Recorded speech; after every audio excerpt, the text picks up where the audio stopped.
Ouais, même si je pense que les deux buts qu'on prend ici, il y en a un, c'est un coup de pied arrêté pour nous, qui est. Je sais pas s'il est mal frappé, mais il s'envole loin de là où on le voulait. Mais c'est pas normal qu'on fasse 100 mètres en arrière pour ensuite encaisser un but. Et le premier, il y a un jeu long qu'on ne doit pas forcément jouer long, puis on n'est pas présent au premier ballon, puis on n'est pas présent au deuxième ballon, et on ne suit pas une course ou une infiltration. Donc c'est des petits détails. Et je pense que c'est la première et la deuxième vraie situation de Marseille, parce que je pense que si l'occasion qu'ils mettent à la fin, s'il y a faute d'Angelo, il y a faute sur Kevin aussi. Donc sur leurs deux premières vraies situations, ils mettent deux buts. Et sur nos 5 ou 6 premières vraies situations, on ne marque pas. Donc je pense que la réalité de la chose, elle n'est que là. Vous avez quelque chose sur la VAR, la notion d'erreur manifeste. Est-ce que c'est quelque chose que vous trouvez opérant? Parce qu'en fait, on a l'impression qu'on aurait pu siffler dans les deux cas, sauf que l'arbitre a laissé jouer. Donc on revient au cas d'erreur manifeste. Est-ce que pour vous, c'était une erreur manifeste? À partir du moment où l'arbitre est à 1m50, 2 mètres de la phase, et qu'il décide, lui, de ne pas siffler faute, voilà. Ça me paraît compliqué, mais on peut parler de tout ce qui se passe avant, parce qu'il y a une faute de main de Rabiot dans la surface qui mène à cette phase-là, qui n'est pas sifflée. Il y a une faute sur Angelo Fulgini juste avant celle-là.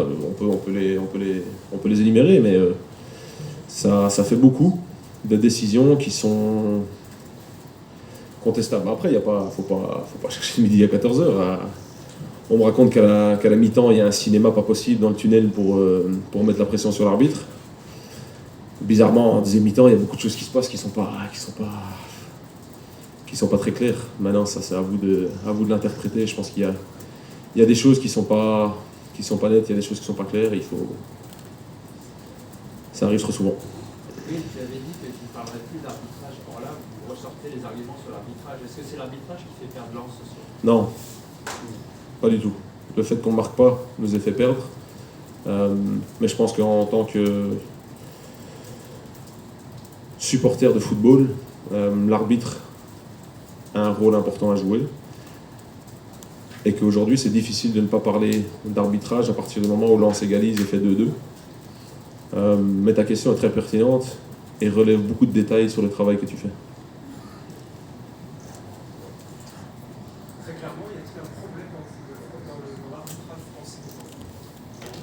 J'ai pas entendu la question. Très clairement, est-ce qu'il y a un problème dans l'arbitrage en France? Bon, ça, je vous laisserai décider.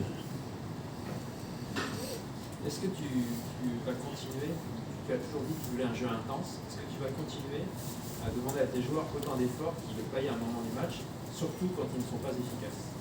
Est-ce que tu vas demander un peu plus peut-être? Je ne sais pas si c'est un problème d'organisation ou de gestion des efforts qui peuvent vous pénaliser, comme ça a souvent été le cas cette saison en championnat. Donc tu aimerais qu'on reste en bloc bas, en 4-4-2 et qu'on joue à un jeu de transition? Moi j'aimerais pas, je suis pas entraîneur, je suis journaliste. Donc je pose une question à celui qui décide.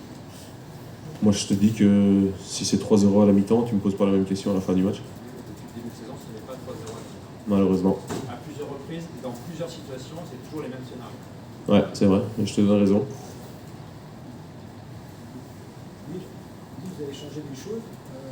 Vous n'allez pas pouvoir avoir un attaquant qui va être très réaliste d'un coup. Aujourd'hui, comme vous dites, en même temps, il y a beaucoup de centre, il y a beaucoup d'intensité, vous êtes dans une très très bonne situation. Finalement, il y a très peu d'occasions véritablement contre. Vous citez 3 qui sont de vraies occasions. Mais comment on change ça quand on ne peut pas changer les joueurs comme ça en cours de saison? Le mercato va arriver évidemment, mais c'est encore loin. Il faut changer, mais comment? J'ai une bonne dose de créativité. Merci beaucoup. Merci.